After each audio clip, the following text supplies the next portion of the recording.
What is up, guys? Pope back for another thing of the Battlefield 4 podcast. Now this one, I'm taking a little bit of a detour away from the ending. Not so much forever, just kind of going around real quick. I don't really have a soapbox this episode, and I know that may surprise a few of you, but it's true, I don't. And I just kind of feel like I'm going to go through this episode not really, I guess you could call it on a negative mindset as far as the game is right now. I am pretty happy, not 100%, but let's call it maybe 83. Let's just go with 83. That sounds like a nice number. It's not a commonly used number. It's one that just so happens to fit this situation. I like the game right now. But that's probably because I know there are a couple of patches coming here soon.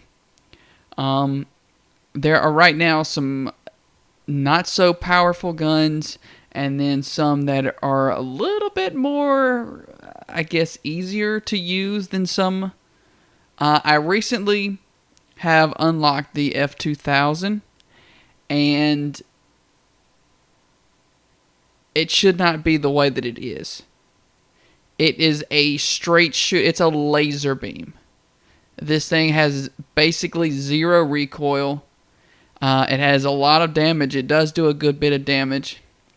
And it comes stock with its own sight that is more or less kind of just a red dot. It doesn't have a red dot, but it might as well be, because it's so easy to use. It's very efficient. It's very open as far as the sight. I mean, you are looking down basically a tunnel, but it's not one that is, strong enough to say, well, it's easy to use, but it's not easy to use. It's not. This thing, it's a pretty good little sight. Which kind of got me thinking, right now there are a good couple of those, I guess they're dominating guns. They're the ones that, with little to no effort, are pretty noob friendly.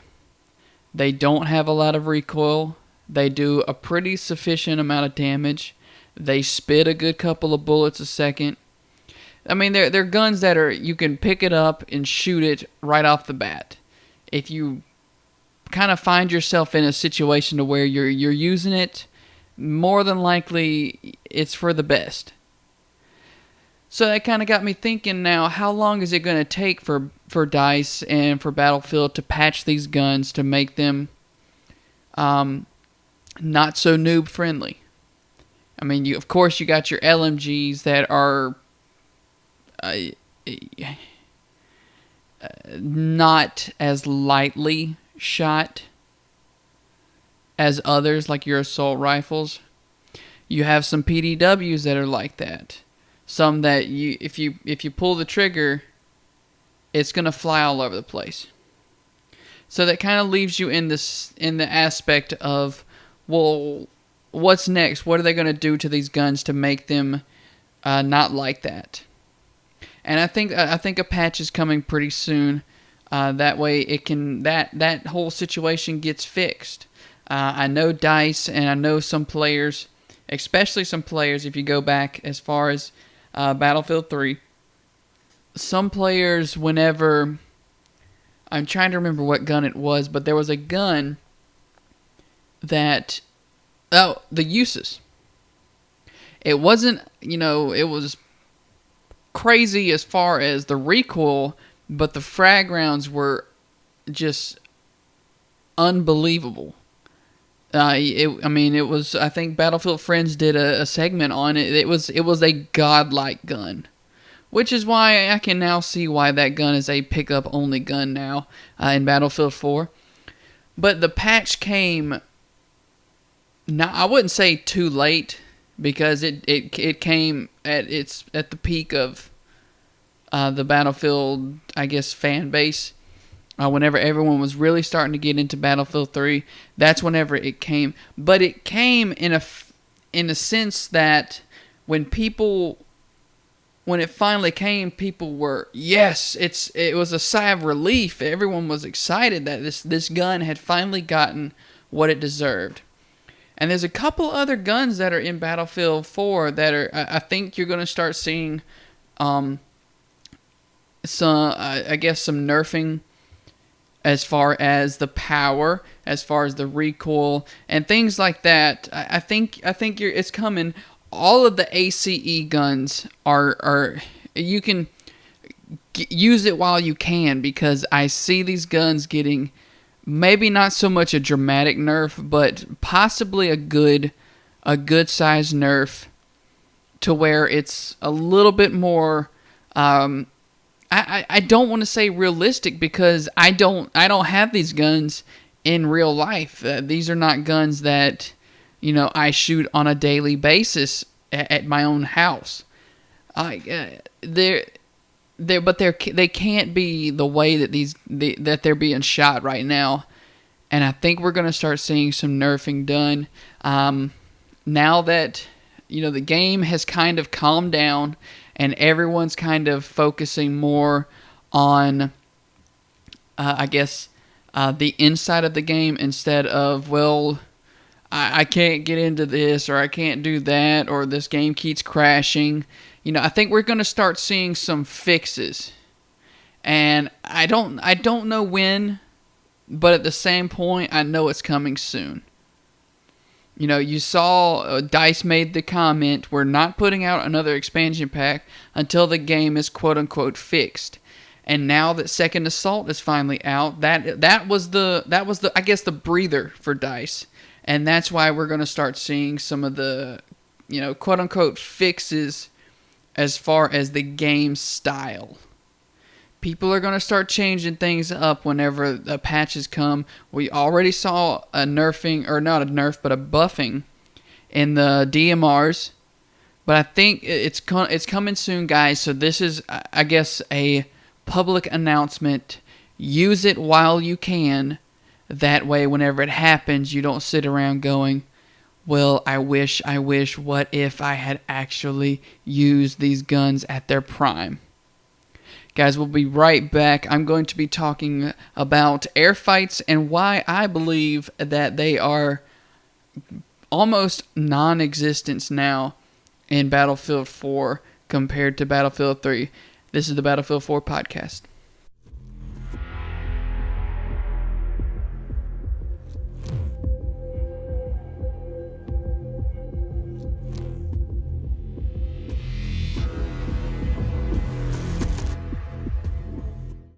Hey guys, I know what you're thinking. Pope, how do I go about getting a cool emblem, and how do I make something cool? Well, guys, it doesn't have to be great, just something unique, something that represents what you are. Don't forget to check that out on your battle log. Make yourself something that will last forever on your shoulder patches and now on your guns.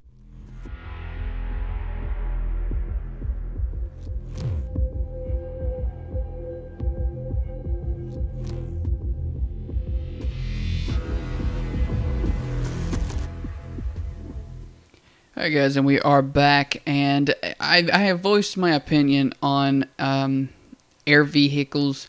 I do like flying. I like flying the helicopters and the jets. It's just something that I feel comfortable in as I would my own skin. It's the one thing that I make myself learn or relearn, or find out, just get back into the habit of whenever I get into a new Battlefield game. It was the case with all the other Battlefields, and it is not anything new as far as my game style with Battlefield 4. But when I get into the air, I have noticed that there's not as many air battles as there was in Battlefield 3. I would jump in, I would get into a map, and I would instantly be able to fight against somebody on the opposite team. I can't tell you how many times myself and somebody that I was playing with would be able to get into the sky, and we would basically team up. It would be a team battle on the ground, and then as well as in the air. We would tag team a helo, or I would have to pull somebody off of the tail of my wingman. It's just the things like that, little small details in the game that make it even better. And I haven't seen that to too greatly of an extent in Battlefield 4. Now, I don't know if that's because, people are wanting to, it still has that new smell, that new game smell as far as the ground is concerned. And, people are trying to do this or that. And it's a lot of the achievements. Even air superiority doesn't see too much action as far as what the games are doing.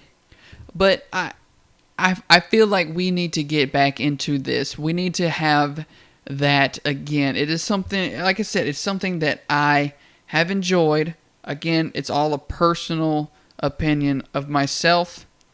But I think we're losing out on a lot of those, only in Battlefield moments. Because you don't have the randomness. That's basically what it boils down to. You don't have the randomness that comes with flying jets or flying helicopters. And we need to get back into that because it's something that is very unique, very key to Battlefield. Now, I'm sure Call of Duty will one day initiate into a vehicle-style battles.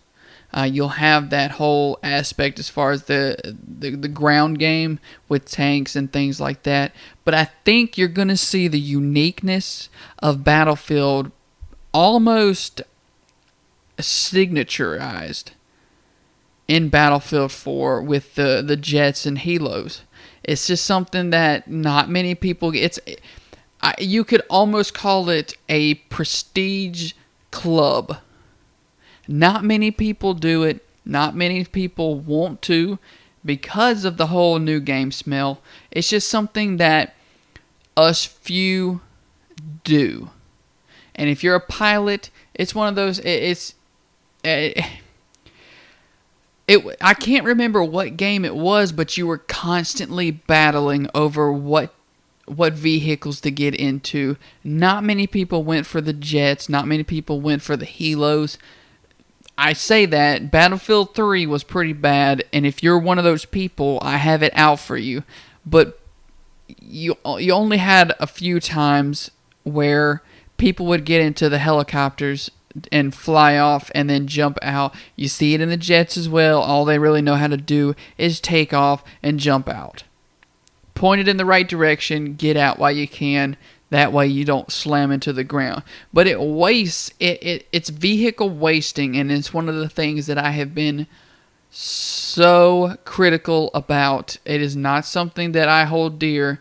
It is not something that I believe is a necessity, basically. If you don't want to run, join a squad and spawn in on people. You don't have to talk to people, but you can just spawn in on people. That way, the people who like to fly, or with an asterisk, who can fly, because I have seen many people nosedive the helicopters into the ground because they can't quite figure it out. Which is why we now have the test range, and if you want to learn how to do some of these things, I understand it's a waste of time. You're not getting kills like you would want to be, but it is something that I have found is so great about this game, and it is one of those long lost gems as far as this game is concerned, because of the fact that it teaches you everything you would need to know. You can literally go in there with a rocket launcher and you can learn. I know, that's weird. You can learn. If you want to be better at something, you then have to become a student of it. And the test range gives you that ability to become a student of Battlefield 4. If you want to take a rocket launcher in there and figure out how many hits it takes to blow up a tank with it, you can go in and do that. It is that simple. That's why it's there, so you can learn how to fly, so you can learn how to drive, and so so you can learn how to be a better infantry unit. Granted, you don't get the kills, you don't get to play with everybody, but you learn how to do certain things and how certain things work. That is one of the key things that I don't think people are taking enough advantage of. Air fights and the test range. If you want, I want to see a resurrection of the air battles from Battlefield 3. Now that we have some of the old maps, we can see these things, guys. I got into a fight earlier against a guy in the new Caspian border, and it was like putting on a hat. It just came naturally. It was something that I fell right back into place. And I loved it. Guys, we need to see more air battles, whether it be helicopters or planes. We'll take a quick break. This is the Battlefield 4 podcast.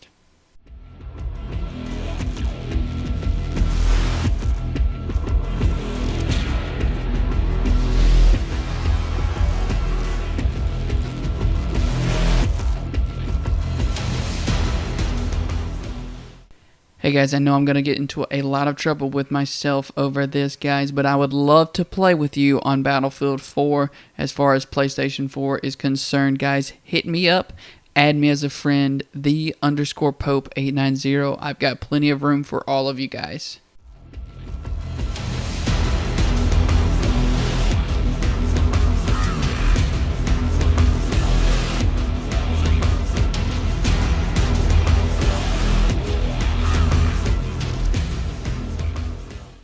Alright guys, and we are back, the Pope890 for the Battlefield 4 podcast, guys. Now this last little segment is not something, it's not a soapbox, it's not something that I regularly do.